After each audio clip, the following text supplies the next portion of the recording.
Perthes disease, or the full name, Legg-Calvé-Perthes disease, or LCP, is a disease that occurs in childhood.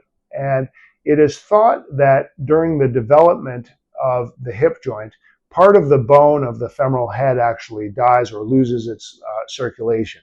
And as a result, the hip grows in a deformed way, often where the ball is out of round or shaped like a mushroom, and often the socket is too shallow.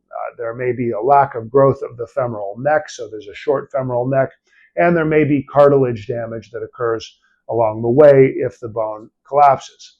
So by the time we see Perthes disease here at American Hip Institute, patients are often in their teens or 20s or even further along in their lives.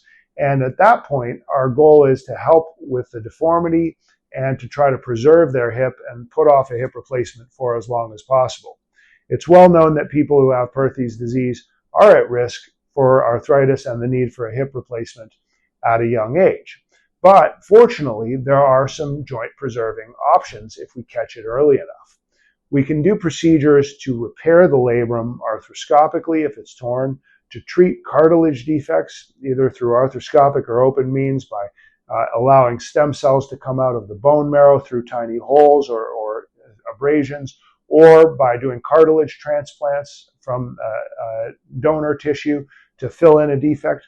And very importantly, we have a number of procedures to correct the deformities involved in Perthes disease, including correcting the misshapen ball to make it round, taking a shallow socket and making it deeper, taking a hip that has a short neck and making that neck longer by advancing the greater trochanter. These are all some of the surgical options, depending on the deformity, that can help preserve a hip and help a patient with Perthes disease feel better.